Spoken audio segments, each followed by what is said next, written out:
La F1 se referme sur cette saison et sur Abu Dhabi les amis, on a vécu une année incroyable qui se termine par une 15e victoire de Max Verstappen qui a vraiment régné sans partage cette année. Un podium qui est aussi celui du classement du championnat du monde et d'ailleurs on va débriefer ensemble de ce tout dernier Grand Prix de la saison pour analyser tout ça. Comme d'habitude on voit ça autour d'un top et d'un flop, c'est parti, on démarre.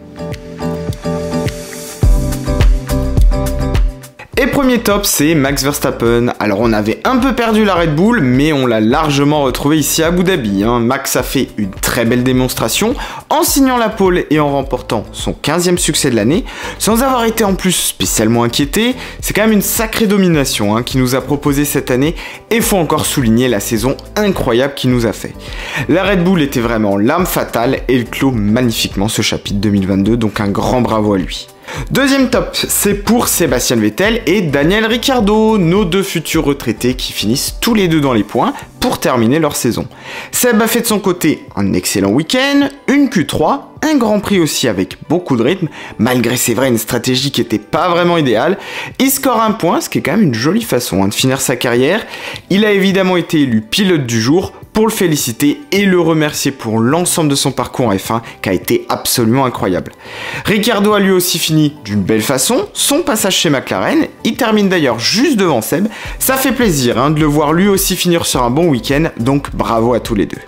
Troisième du top, c'est Charles Leclerc, très belle course aussi de la part du pilote Ferrari ce dimanche. Alors il a tenu jusqu'au bout sa place, il a bien ménagé ses gommes avec une Ferrari qui était plutôt performante. Il finit deuxième, comme sa place d'ailleurs au championnat, juste devant Pérez. Ça vient aussi souligner quand même le gros step en avant fait par la Scuderia cette saison, donc c'est vraiment bien joué de sa part. Et pour une fois, sans mauvaise blague d'ailleurs, c'est bien la stratégie de l'équipe qui l'a aidé. On peut souligner aussi la très belle course de Lando Norris, excellent 6ème, avec en plus le point du meilleur tour. Alors ça suffit pas face à Alpine, mais c'était quand même une vraie belle performance. Et aussi des deux amis, Esteban Ocon et Lance Stroll, qui finissent eux aussi dans le top 10. Et premier flop de cette course, c'est pour Mercedes. Les week-ends se suivent et se ressemblent pas. Grosse déception pour les flèches d'argent ce week-end. Après la démonstration au Brésil avec un gros rythme, on est redescendu d'un étage à Abu Dhabi. À peu près une demi-seconde de retard en rythme pur, c'est la sanction, avec en plus une stratégie pneu pas très optimale pour Lewis, qui finit d'ailleurs l'année sur un abandon, qui lui coûte au passage aussi la 5e place au championnat. Ça va lui rappeler de mauvais souvenirs d'Abu Dhabi. Dure saison pour lui qui finit pour la première fois sans pole et sans victoire. Il repartira en tout cas sûrement le couteau entre les dents pour l'année prochaine.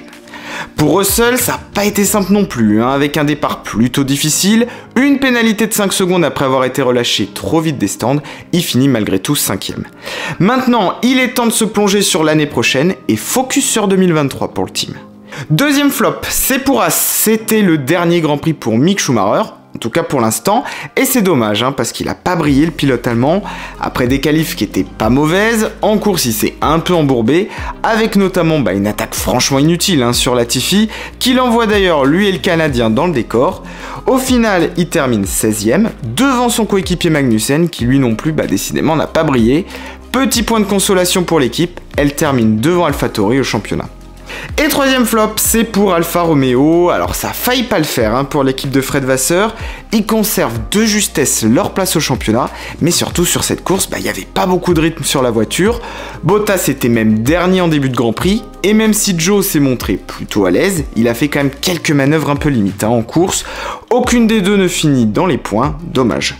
On peut aussi dire la même chose du côté des AlphaTauri, qui finissent loin, surtout Gasly qui a été plutôt décevant ce week-end, d'Alonso qui termine l'année sur un ultime abandon, et de Sergio Pérez qui manque de peu le doublé et aussi la place de vice-champion.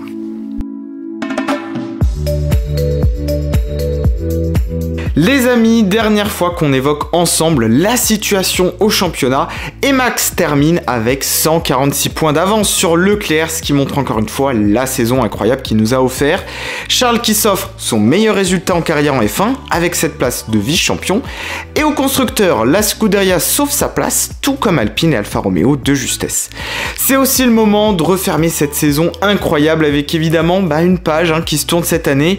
Vettel et Ricciardo ne seront plus sur la grille en 2023, tout comme Mick Schumacher et Nicolas Latifi qui ont eux aussi, en tout cas pour l'instant, disputé leur dernier Grand Prix. Nous par contre, on va se retrouver bien entendu l'année prochaine les amis avec encore de très belles choses à partager. Je vous prépare aussi de belles surprises pendant la pause, alors restez bien connectés.